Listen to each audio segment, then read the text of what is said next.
Octava catequesis del ciclo que, con la bondad y gracia de Dios, estamos dando, y el tema es orgullosos de ser discípulos de Jesús.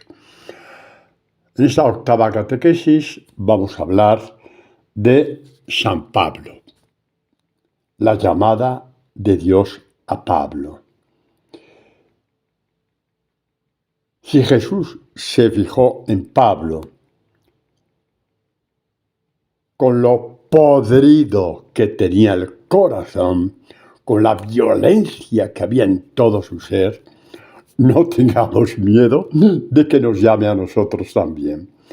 Dios tiene este sentido del humor, me perdonáis la expresión, coge el barro, digamos así, ya más despreciable, lo coge en sus manos y hace unas grandes maravillas.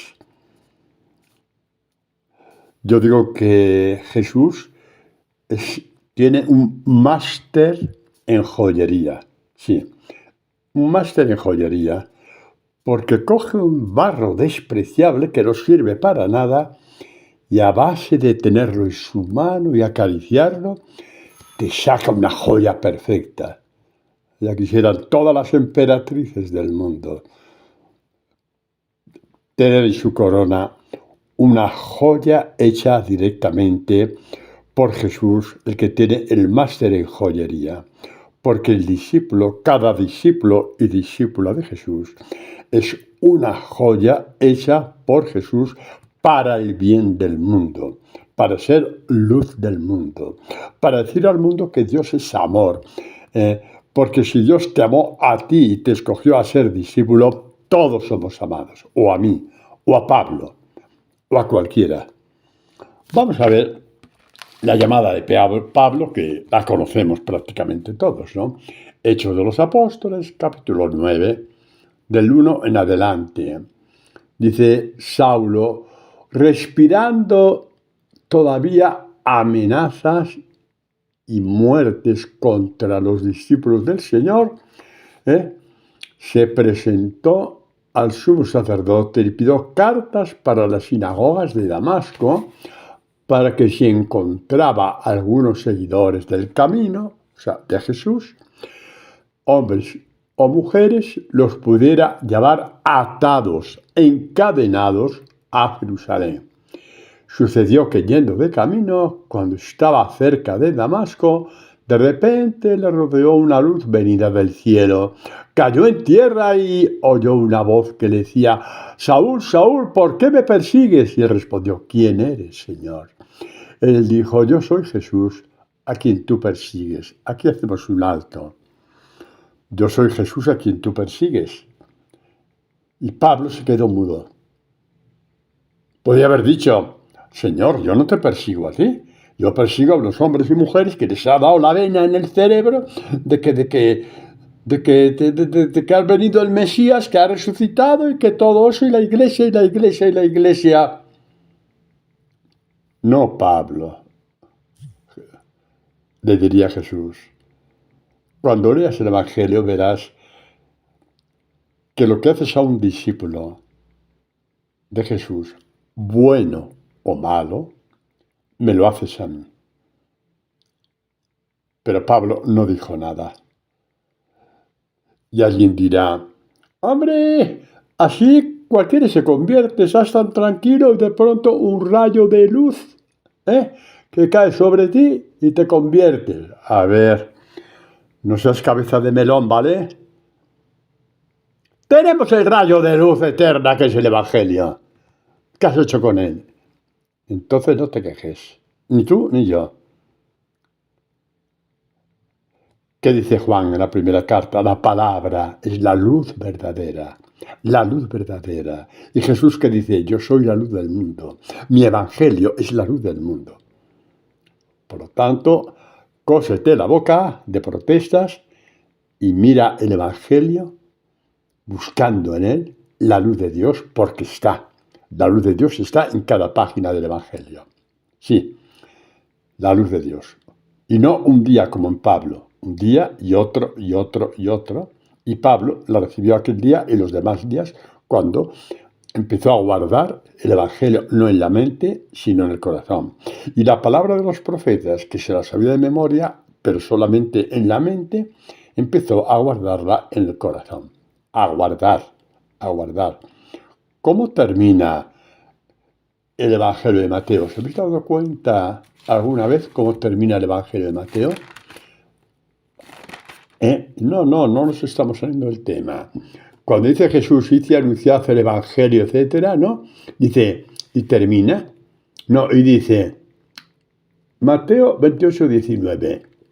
Id pues y haced discípulos míos a todas las gentes, bautizándolos en el nombre del Padre, del Hijo y del Espíritu Santo, y enseñándoles a guardar lo que os he mandado, a guardar la palabra, a guardar el Evangelio. El mandamiento supremo de Dios, su santo evangelio. Un mandamiento que es gracia, no es imposición. Y es gracia en la medida que lo recibes con los brazos abiertos, aunque no lo entiendas, ya lo entenderás, lo irás entendiendo poco a poco. Enseñándoles a guardar. Y en ese sentido de guardar es cuando verdaderamente ya recibimos de forma oficial el título de hijos de María de Nazaret. ¿Por qué? Porque María era la que guardaba. Y tú eres el que guarda la palabra. Y en ese sentido alcanzas la plenitud como hijo de María. Como hijo de María. ¿De acuerdo? Vale. No me meto en ese tema ahora, que podría meterme, pero vamos a respetar lo que Dios me ha inspirado. Hoy vamos a hablar de Pablo, ¿no? Recibió esta luz de Dios. Bueno, total que hemos quedado en eso, ¿no? ¿Por qué me persigues?, le dijo Jesús a Pablo. Pablo fue entendiendo poco a poco. Y la conversión de Pablo ya empieza desde el primer minuto. Sí, es bellísimo. Desde el primer minuto, desde que recibió la luz de Dios y estaba en el suelo, Pablo empezó a entender y empezó a caminar. Y empezó a caminar ¿cómo? Obedeciendo. Y no era nada fácil para Pablo obedecer lo que le dijo Dios. ¿Qué le dijo Dios? Vete a la ciudad y allí se te dirá lo que tienes que hacer. Ya sabéis que era al encuentro de Ananías. ¿Y dónde está la obediencia de Pablo? Ay, Dios mío. Pablo iba con poderes del sumo sacerdote para detener a Ananías y detener a la primera comunidad cristiana de Damasco. Y resulta que hay un cambio de papeles. Pablo se pone al servicio de Ananías. Se te dirá lo que tienes que hacer. Pablo empieza a obedecer. Si se hubiera dejado llevar por la soberbia, Pablo hubiera dicho, hombre, ya lo que faltaba, ponmelo más fácil. Que iba a detenerlos, que yo iba como jefe de todos ellos. Iba a llevarlos esposados a Jerusalén y de ahí a la cárcel. Hombre, no me humilles tanto, Señor, no me humilles tanto. En fin, dámelo de otra forma. Hoy me voy a Jerusalén, hago un retiro de una semana entera y después ya me pides lo que quieras. Sí. Así hacemos nosotros cuando la voluntad de Dios no la queremos hacer. Y terminamos no haciéndola. Si empezamos a hablar así, terminamos no haciéndola. Pablo se humilló. Se dejó llevar. Y se dejó instruir. Primer problema resuelto, el de Pablo. De una soberbia infinita a una humildad sin precedentes. Se pone al servicio o con el oído abierto frente a aquellos a los que iba a detener y llevar esposados a Jerusalén. Esta humildad nos abre el camino para entender la palabra. Esta humildad nos pone en camino, nos abre el alma, nos abre el corazón para entender la palabra, para que Dios nos la vaya partiendo poco a poco. Y Pablo obedeció. Y se humilló desde el primer minuto, porque los que le acompañaban no entendían que Pablo se rebajase tanto. No lo entendían. Y Pablo les dijo: callaos, estoy obedeciendo a Dios, dejadme. Estoy obedeciendo a Dios, dejadme. Bueno, el primer problema resuelto era el de la humildad de Pablo, y resuelto. Se puso en camino hacia casa de Ananías.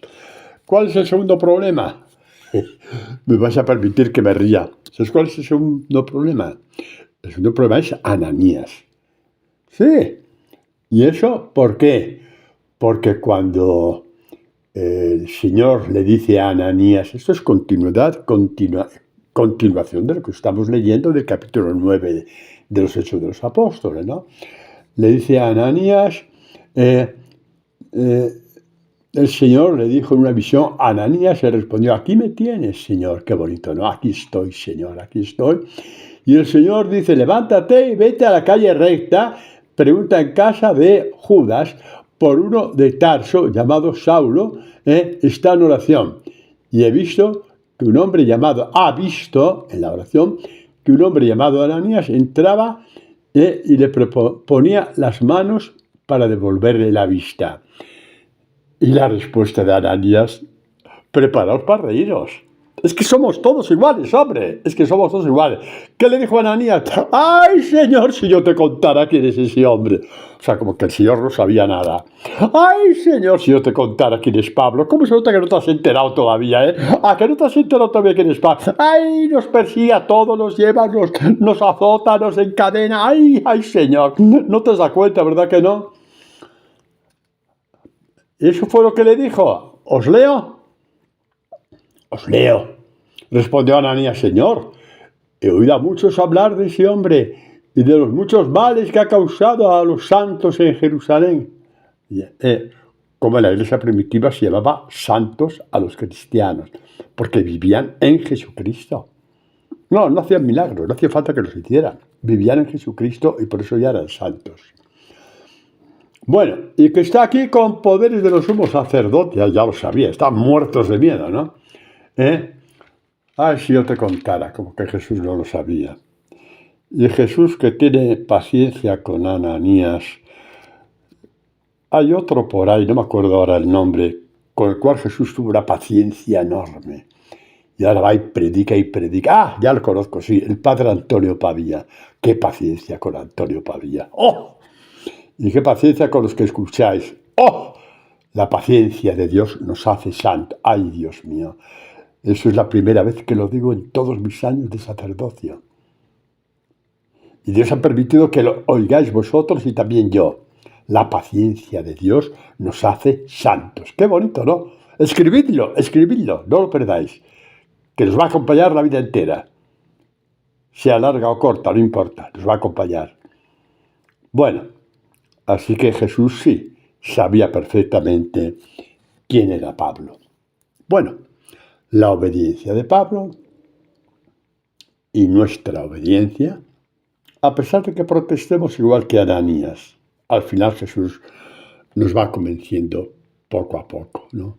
Nos va convenciendo. Y Pablo, en cierto modo, se parece a Abraham. Hombre, todos los hombres y mujeres que vivimos la fe nos parecemos un poco a Abraham, a Isaac, a Jacob, a Esther, a Judith, a Pedro, a Pablo, a Juan. Todos nos parecemos un poco porque estamos unidos, todos unidos, por este hilo divino conductor que se llama el discipulado. Todos.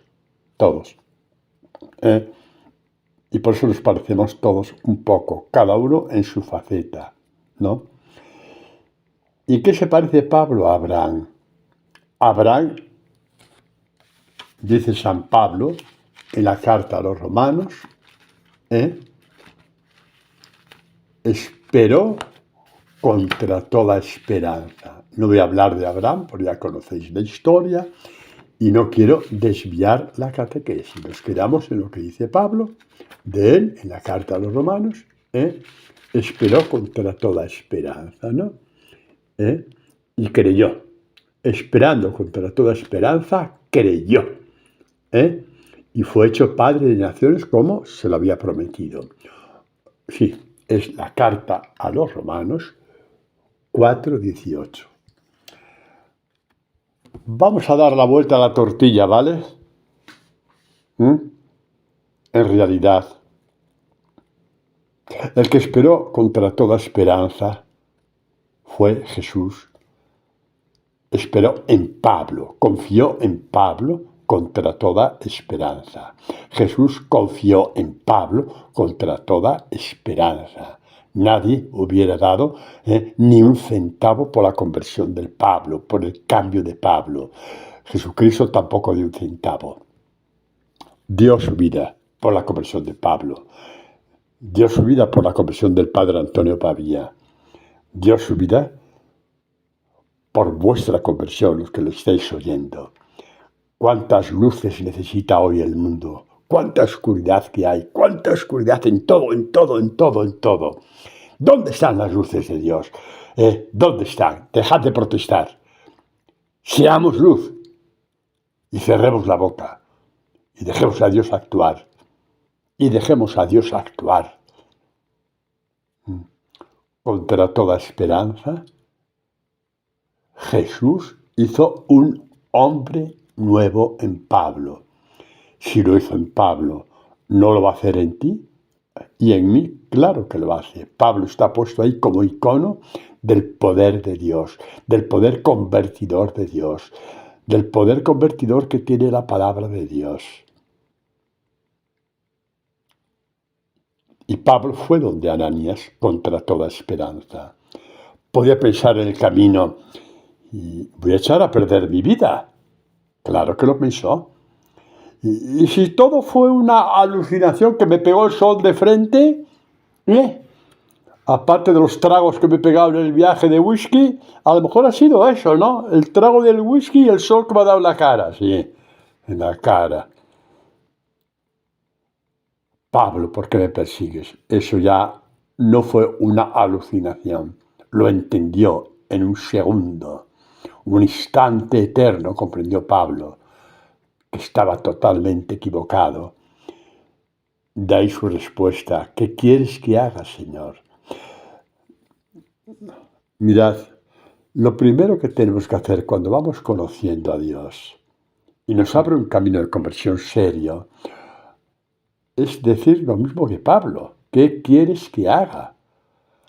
Nosotros que queremos llevar el hilo de nuestra conversión, es decir, coger la sartén por el mango, dice, voy a hacer eso, voy a hacer lo otro, voy a hacer lo demás allá.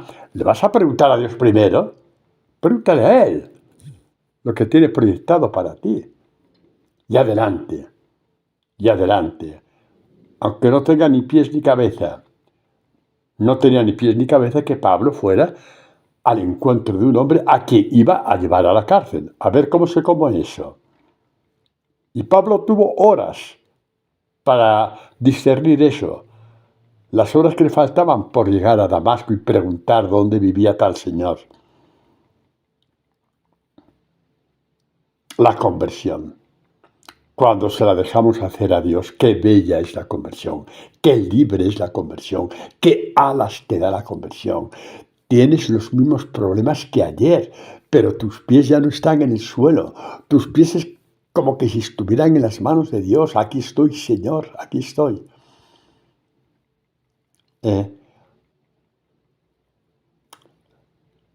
Si le preguntáramos a Pablo lo que era cuando salió de Damasco, hombre de confianza de los sumos sacerdotes, orgulloso de ser hombre de confianza de los sumos sacerdotes, orgulloso de lo que había conseguido, orgullosísimo.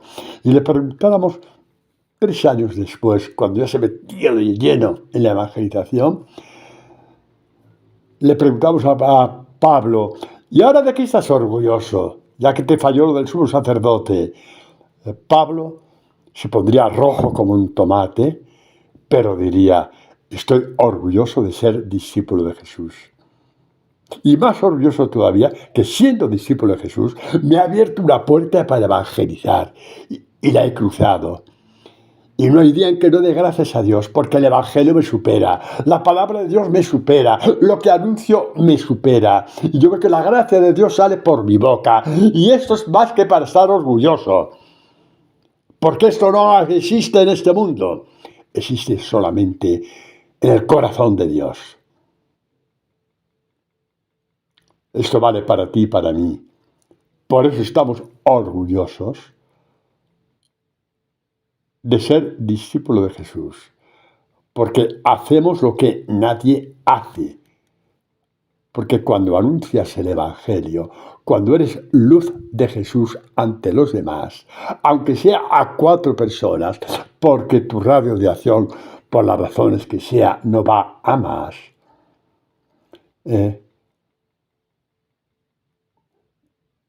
estás trabajando en las manos de Jesús. Estás viviendo en las manos de Jesús. Estás anunciando palabras de vida eterna, que no están escritas en todos los libros de este mundo, porque nacen del corazón de Dios.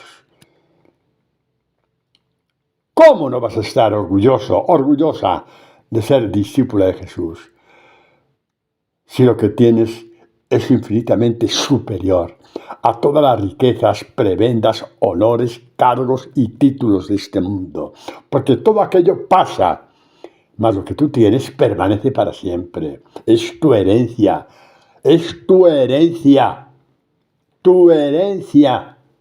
Está escrito en el libro de la vida.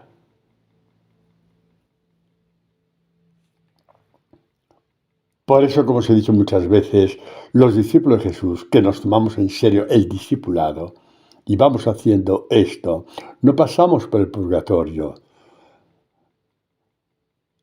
A veces, el desprecio que alguien nos puede tener por ser discípulo de Jesús, ya vale por 80.000 años de purgatorio, así que tranquilo, ¿vale? Que nadie os engañe. El discipulado nos lleva directos al cielo. El falso discipulado es otra cosa, que también lo hay. Pero os digo una buena cosa, los que escucháis estas catequesis, y tantas catequesis que me consta, si os tomáis la molestia de escucharlas, es porque deseáis en todo vuestro corazón seguir creciendo como discípulos y discípulas de Jesús. Y esto Jesús lo tiene en cuenta al valorar tu discipulado. Sí, salta de alegría, salta de alegría. Esto Jesús lo tiene en cuenta al valorar tu discipulado. Orgulloso, claro que sí, orgullosa, sí, de ser discípulo de Jesús. De ser discípulo de Jesús, orgullosos y orgullosas, por supuesto que sí. Contra toda esperanza, Jesús confió en Pablo. Contra toda esperanza, Jesús confió en mí.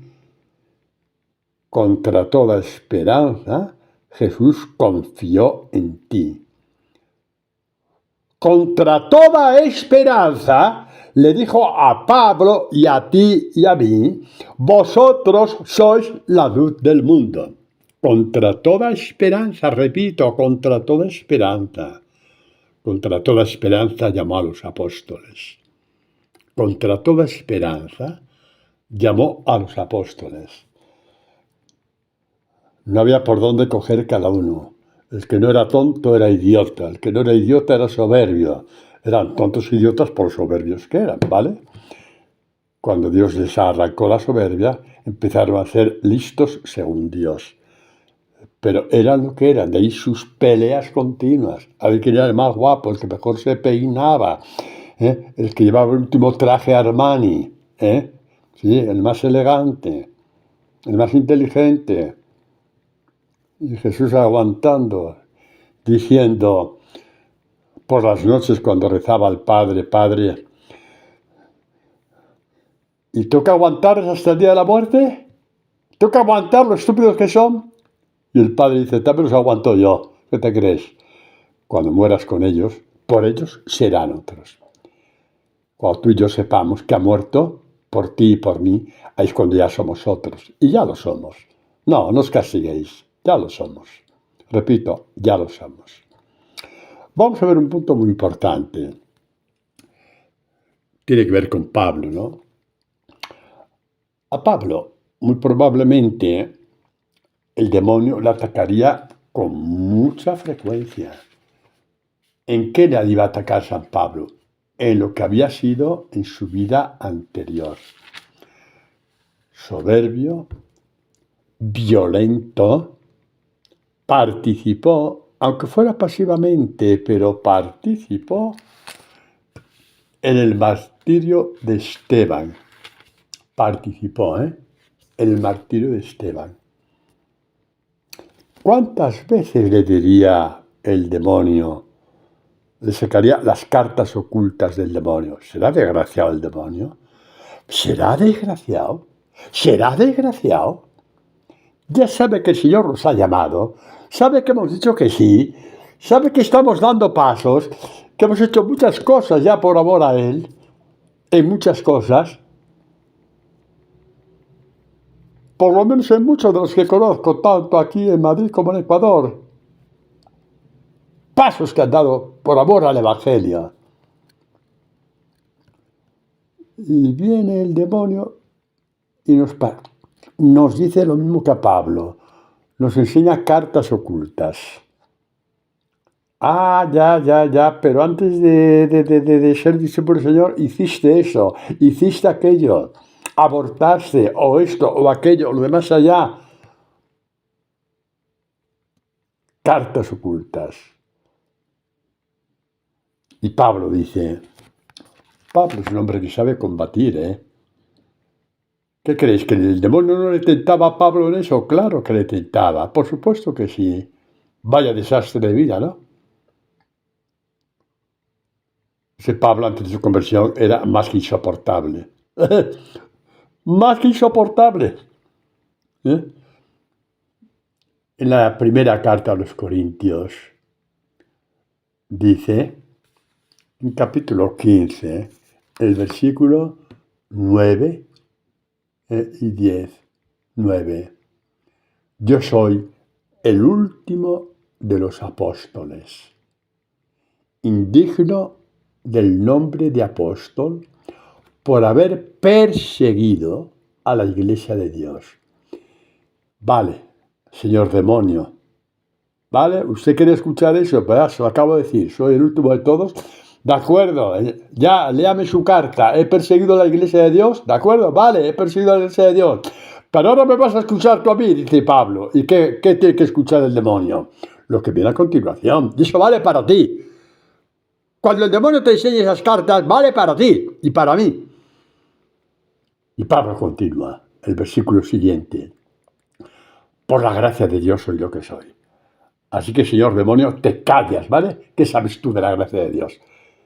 ¿Qué sabes tú de la gracia de Dios? Cállate, que no sabes nada. Yo sí, yo sé más que tú. Por la gracia de Dios, soy lo que soy. Y la gracia de Dios no ha sido estéril en mí.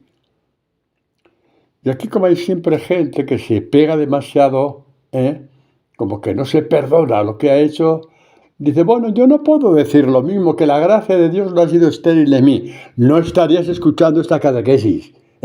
Con el calor que hace el mes de julio o agosto, te irías a la piscina o a la playa. Pues no, ahí estás escuchando la catequesis. O tomando un refresco, una horchata o lo que sea. No, estás ahí escuchando la catequesis. Lo primero es lo primero. Y ahí estás bebiendo la gracia de Dios. Porque la predicación es beber la gracia de Dios. No es para aprender, para eso están los libros. La predicación es para convertirse, es para beber la gracia de Dios. Y Pablo rebatía al demonio cuando le enseñaba las cartas ocultas y decía, por la gracia de Dios, soy lo que soy. Y la gracia de Dios no ha sido estéril en mí.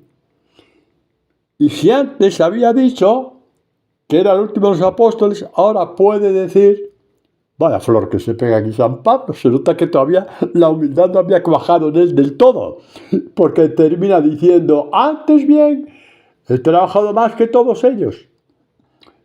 Y luego arregla la metedura de pata diciendo, pero no yo, sino la gracia de Dios que está conmigo.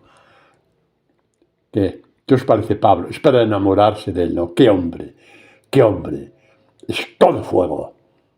Un hombre primario, dice lo que piensa, suelte, después da marcha atrás. Sí, pero la gracia de Dios conmigo. ¿Cómo enamoró Pablo el corazón de Jesús? ¿Cómo lo enamoró? ¿Cómo diría Jesús? Dios mío, Padre, Padre mío, Padre, mira Pablo, ¿qué ha pasado? Y el Padre diría, jope, mi gracia es fuerte, ¿eh? Mira lo que hemos hecho con Pablo. Era más bruto que un arao. Y ahora es capaz de decir que sin la gracia de Dios no puede dar un paso. Por la gracia de Dios soy lo que soy. ¿Qué significa esto para ti? Te lo digo por la gracia de Dios. Puedes estar orgulloso, puedes estar orgullosa de ser discípulo de Jesús. Y ahí el demonio no tiene nada que rascar, es una línea roja. Cuando hablamos de que hacemos las cosas por la gracia de Dios, hay una línea roja ante la cual el demonio se quema y no la puede pasar. Por la gracia de Dios, yo soy lo que soy y doy esta catequesis. Por la gracia de Dios, sois lo que sois y escucháis esta catequesis con amor a vuestro corazón, por amor a vuestra alma, con amor a vuestro discipulado, por supuesto, por amor a Jesucristo, Señor y Dios nuestro. ¡Qué belleza infinita la de la palabra! ¡Qué belleza infinita la del Evangelio! ¡Qué belleza infinita! Partimos la palabra y va saliendo todo esto. Y el Espíritu Santo, que es nuestro Maestro interior, nos irá enseñando a partir la palabra. ¿Cómo? Pues mira, fijaos bien en las catequesis, porque es así como estoy haciendo yo por obra y gracia del Espíritu Santo. He cogido la conversión de Pablo y he ido de una palabra a otra. Y esto no lo he leído en ningún libro. Me ha ido llevando mi Maestro anterior, a mí y a ti. Sí, poco a poco y cada vez más. Poco a poco y cada vez más. Poco a poco y cada vez más. Y vemos a este Pablo maravilloso. A este Pablo que si queréis vamos a enseñar otra respuesta que le da a Satanás cuando le enseña sus cartas de la vida pasada, que no existen, porque lo que se perdona no existe. Lo que Dios perdona en el sacramento de la confesión no existe. No existe. No está en la contabilidad de Dios. No existe. Pero como el demonio es cerco y quiere hacer perder el equilibrio espiritual a Pablo, le podría insistir en su vida interior. Y Pablo, pues también le respondería con lo que sabemos que escribió a los Gálatas, ¿no? En que dice de Jesús 2:20, me amó y se entregó por mí. Calla tu sucia boca, le diría Pablo a Satanás. Calla tu sucia boca. Cállala. Jesús, aquel al que tú aquel que por tu culpa induciste al pueblo de Israel a llevarlo a la cruz, te salió muy mal la jugada. Porque sí, es cierto que murió, pero murió por mí. Y por eso no tienes nada que rascar. Me amó y murió por mí. Metiste la pata hasta la oreja. Como siempre. Pablo, qué puertas nos abre este hombre, ¿no? Mi amor se entregó por mí. Y el demonio no tiene nada que rascar. Y la buena noticia es que las mismas razones que tuvo Pablo para decir de Jesús, me amó y se entregó por mí, las mismas, exactamente las mismas razones, las tienes tú y las tengo yo. Me amó y se entregó por mí. Así es. Orgullosos, orgullosos, orgullosísimos, orgullosísimos de ser discípulo de Jesús, contra toda esperanza. Jesús confió en Pablo. Inconcebible, imposible. Es que Dios es el Dios de los inconcebibles y el Dios de los imposibles. Pero ¿queréis que abrimos más el abanico? Contra toda esperanza, Jesús celebró la Eucaristía a los apóstoles. Contra toda esperanza, sí. Porque como algunos de vosotros ya sabéis, incluso en la Eucaristía, se dice pronto, incluso en la Eucaristía, en la celebración de la Eucaristía, como nos dice San Lucas, como nos dice San Lucas el Evangelio, fue celebrar la Eucaristía, Lucas 22, ya lo buscaréis, y en el versículo 24, apenas comido el cuerpo del Señor y bebida la sangre del Señor, dice Lucas que entre ellos hubo un altercado sobre quién parecía ser el mayor, después de la Eucaristía. ¿De acuerdo? Después de la Eucaristía. ¿Os pongo un ejemplo? Sí, hombre, sí. Imagínate que tú eres del grupo parroquial XXX, por no nombrar ninguno, ¿vale? XXX. Y tienes una Eucaristía muy especial con el obispo que viene a visitaros a hacer la Eucaristía. Y unos cantos preciosos, emociones, lloros. Y después de comulgar, a puñetazo limpio, a ver quién era el más listo delante del obispo. El más guapo. ¿Qué crees? ¿Que es una exageración? No. Porque lo que pasó en la última cena fue infinitamente mayor. Se pelearon no delante del obispo, delante del Hijo de Dios, que anunciaba la Eucaristía que su cuerpo iba a ser entregado y su sangre derramada. Pues sí, Jesús hizo de ellos unos santos, santísimos columnas de la Iglesia, que nadie te vuelva ya nunca jamás el maldito de Satanás a recordar tus pecados.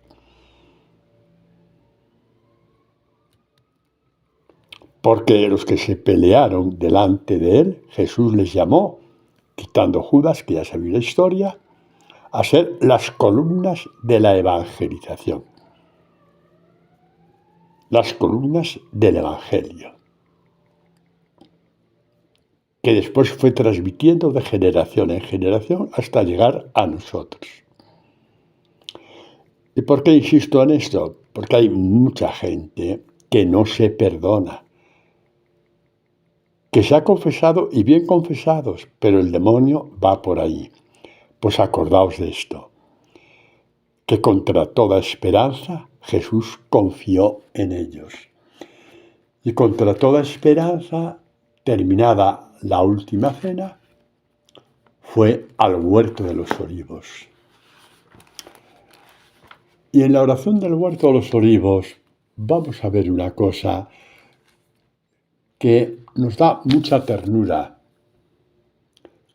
Os va a dar mucha ternura por si a lo mejor no habéis reparado en ello.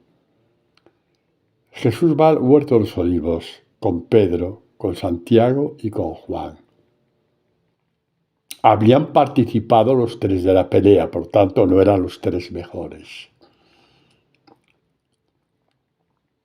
Los llevó como testigos de su último combate y de nada sirvió. Les importó un pito el combate último de Jesús. Se durmieron. Les importó un pito, un rábano, una lechuga, un pimiento, el sufrimiento de Jesús, el último combate de Jesús.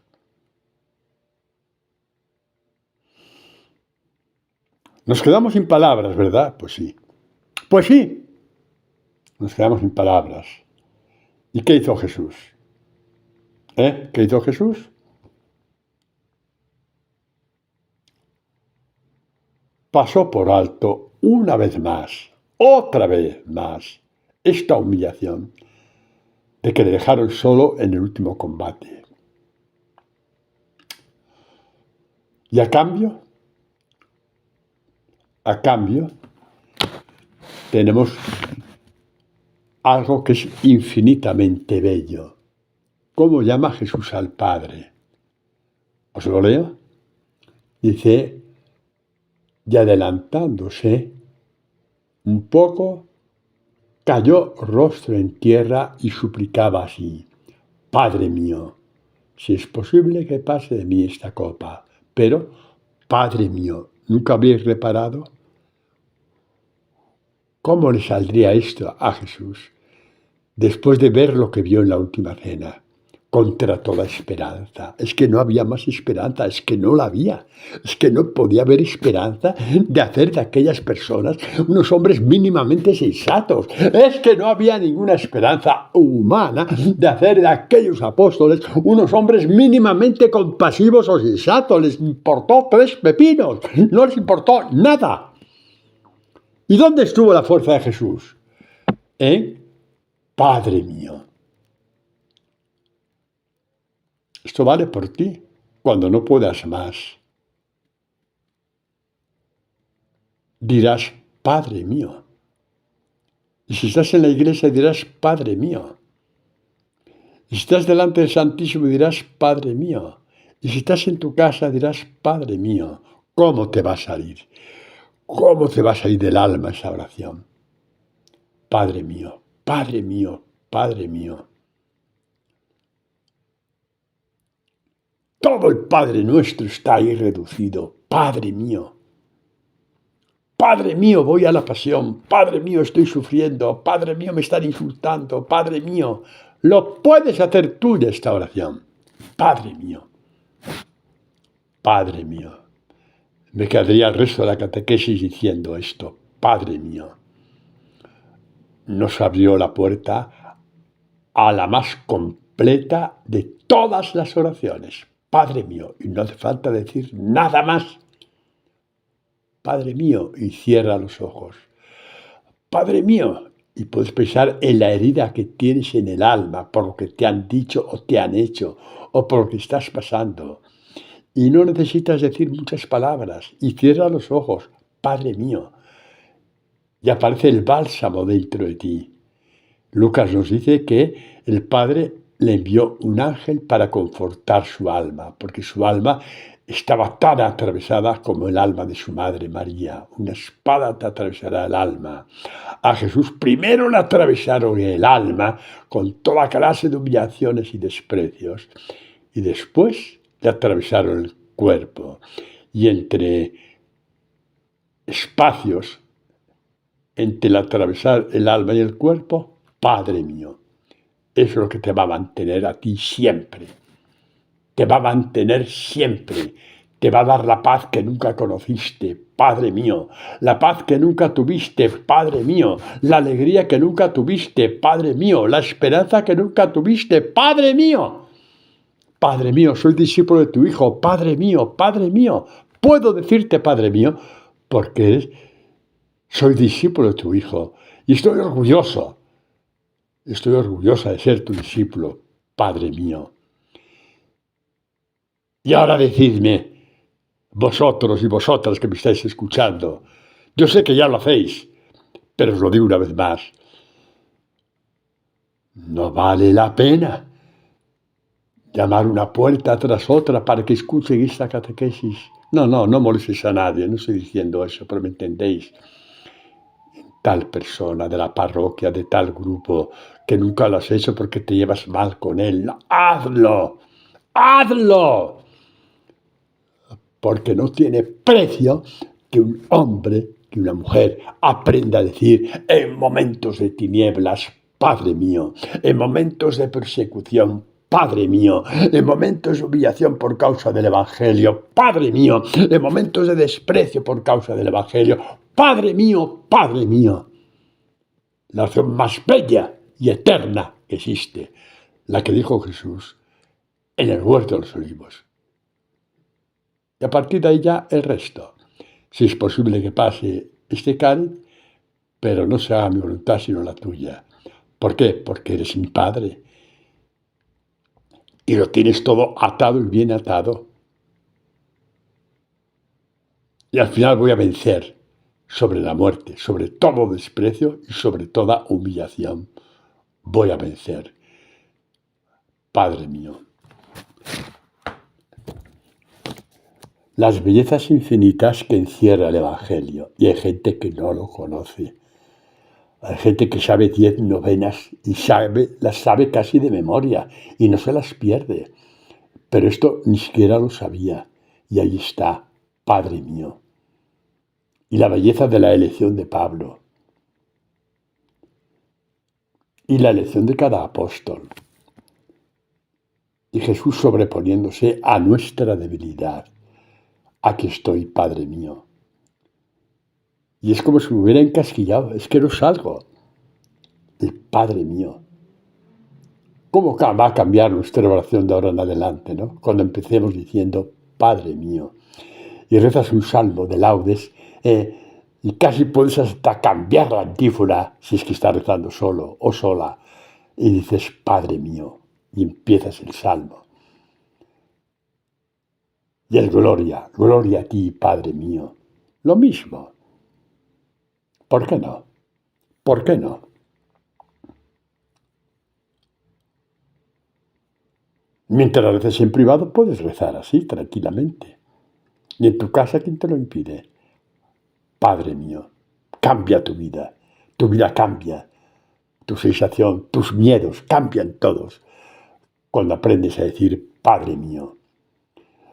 Jesús, como dice Mateo, en el huerto de los olivos empezó a sentir terror y angustia. Dice, tomando consigo a Pedro y a los 2 hijos de Zebedeo, empezó a sentir tristeza y angustia. Tristeza y angustia. Y dijo a los 3, quedaos aquí, velad conmigo. Se durmieron. No valían para nada. No valían para nada. No valían para nada. Y Jesús se adelantó y empezó el combate él solo. Padre mío. ¿Y sabes una cosa? Frente a todo el dolor, frente a toda la tristeza, frente a toda la angustia, frente a todo el desamparo, cuando dijo, Padre mío, ya había vencido al terror, a la angustia, a la soledad, al mañana, ya había vencido al decir, Padre mío. Qué bella es esta catequesis. Tendría que darla de rodillas. Me está impactando el corazón. Oír a Jesús diciendo, Padre mío, para que tú aprendas a decir, Padre mío. Para que yo aprenda a decir, Padre mío. Para que aprendamos una y otra vez. Para que aprendamos. Contra toda esperanza, Jesús fue al huerto de los olivos. Contra toda esperanza de aquellos que se quedaron, Judas ya no estaba, pero no había por dónde cogerles. Uno más egoísta que otro. Y dijo, Padre mío, me apoyo en ti, no en ellos. En ti me tengo que apoyar, no en ellos. En ti me tengo que apoyar, Padre mío, en ti me apoyo. La fe es esto. El amor a Jesús es esto. Entra en esta situación de Jesús y tu corazón se va a romper de amor. Se va a quemar la blusa. La camisa que llevas puesta se va a quemar. Cuando imites a Jesús diciendo, Padre mío. Cuando veas que Jesús dijo, Padre mío, por ti, para que tú puedas decir Padre mío. La oración perfecta, repito, la oración perfecta. Todo el Padre nuestro se resume ahí, Padre mío. Y Jesús lo dijo. Y contra toda esperanza, los 11 que quedaron en el cenáculo con cara de tonto, no, los 11 no, los 8. Los otros 3 se fueron con él, pero también con cara de tonto que se quedaron dormidos.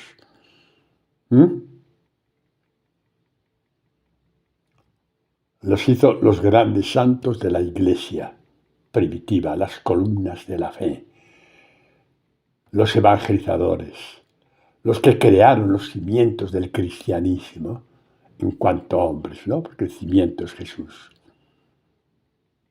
Esta es la obra de Dios. Esta es la obra de Dios por excelencia, contra toda esperanza. Contra toda esperanza, mis queridos, llamó a Pablo, llamó a todos estos, contra toda esperanza. Y podemos ver esta experiencia de Jeremías. Jeremías profeta, un anticipo de lo que es el discipulado. Cada personaje del Antiguo Testamento es un anticipo, tanto hombres como mujeres, del discipulado. Pero yo no sé por qué a mí, repito, a mí, me parece que Jeremías lo refleja de una forma especial. Cada uno en esto tendrá su experiencia, ¿no? Evidente. La experiencia de Abraham es infinita, por supuesto, pero yo, repito, hoy me quedo en Jeremías. La experiencia de Jeremías es pasar, como quien dice, de la altura de la contemplación a pisar en tierra y decir, ¿a dónde voy? Si nadie me escucha. Leemos Jeremías, capítulo 15. Vamos a ver, del versículo 16 en adelante. Dice Jeremías, cuando encontraba tus palabras, yo las devoraba. Eran las palabras que leía, iban al corazón y se le abrían. Y por eso las devoraba. Ama la palabra y se te abrirán. Ama la palabra y se te abrirán. Ámala. Dales la importancia de vida. No es una cosa más en tu piedad, no. Es la piedad por excelencia. Es la oración por excelencia, sí, por excelencia. Y Jeremías dice, yo encontraba tus palabras cuando oraba con ellas, ¿no? Las devoraba. Su alma devoraba estas palabras. Eran alimento de su alma. Eran para mí tu palabra un gozo, era la alegría de mi corazón. Se me llamaba por tu nombre. ¿Qué significa eso?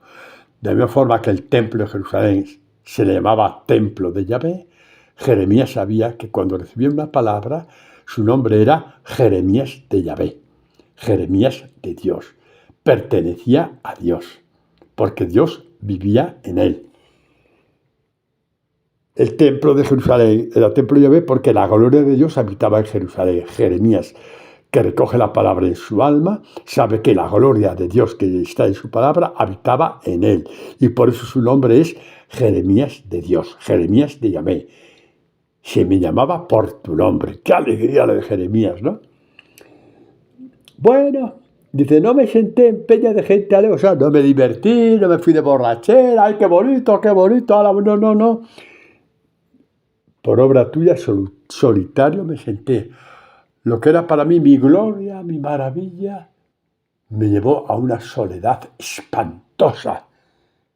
Se apartaban de mí como si estuviera apestado, porque llevaba tu palabra dentro de mí. Y como no quería saber nada de ti, tampoco quería saber nada de mí. Lo dijo Dios a Ezequiel. ¿Qué le dijo Dios a Ezequiel? ¿Por qué no le escuchaban? No te escuchan a ti porque no me quieren escuchar a mí. Pues Jeremías lo está viviendo una soledad espantosa la soledad de Jeremías. Me llenaste de rabia, vaya forma de hablar, Estos son los hombres que Dios quiere, con los pantalones bien puestos. Señor, me pasa esto, me da rabia. ¿Qué haces? Porque ha resultado mi penal perpetuo y mi herida irremediable rebelde a la medicina. ¿Será todo mentira? ¿Os imagináis el drama de Jeremías? De vivir la gloria de la palabra dentro de él y al ver el rechazo total le da por pensar que a lo mejor se ha equivocado. Es tremendo lo de Jeremías. Más vale la pena morir de un infarto que vivir eso. Más vale la pena morir de un infarto que vivir lo que estaba viviendo el pobre hombre. Sufrió como nadie. De lo más elevado de la palabra de Dios en su corazón a decir, si nadie cree en esta palabra, ¿qué pinto yo aquí? Será todo mentira. Serás como un espejismo, aguas no verdaderas, y Dios que siempre responde. Ahí está lo bonito. Puedes quejarte con Dios con moderación, como Jeremías, con moderación.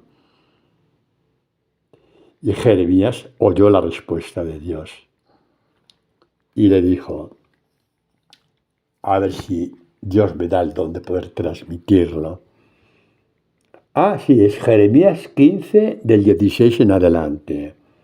Entonces Dios me habló y me dijo así, si te vuelves porque yo te haga volver, si te vuelves y te conviertes, porque yo te convierto, o sea, porque te dejas convertir por mí.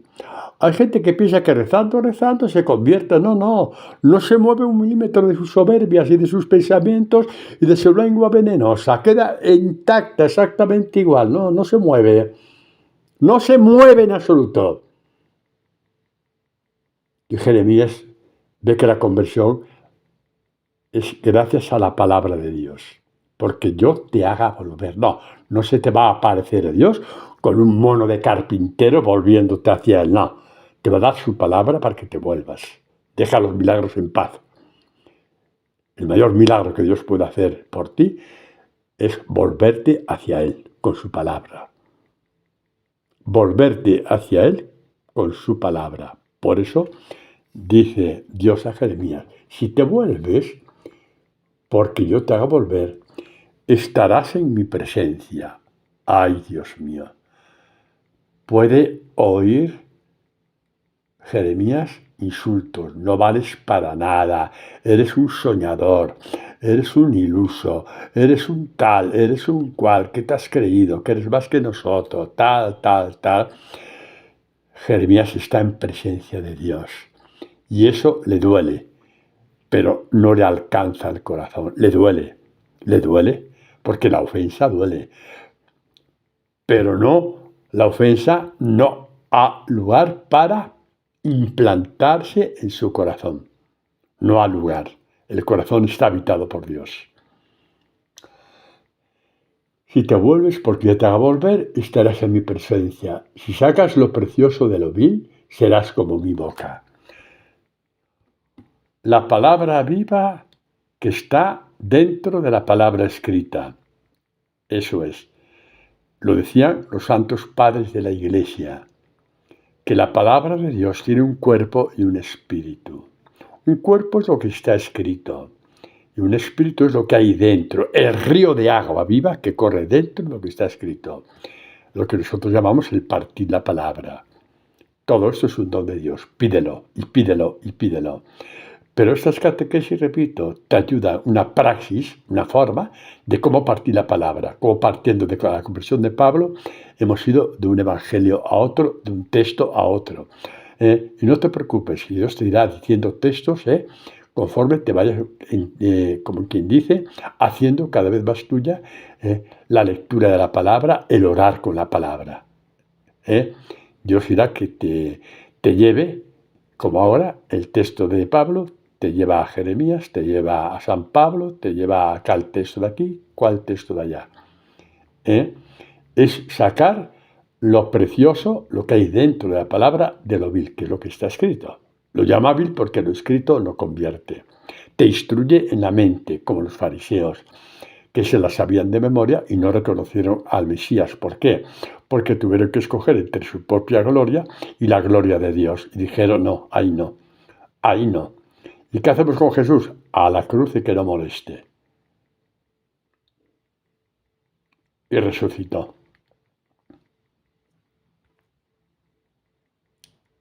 Y desde su resurrección hay millones de santos y santas en el cielo. se abrazaron a su palabra, se dejaron envolver por el abrazo de Dios. Entrar en la palabra es entrar en el abrazo de Dios. Ora con la palabra, sí, cuanto más mejor. Padre, no la entiendo, ya la entenderás, ¿eh? Y me he despistado y pasado la hora, me van a echar. Un buen abrazo.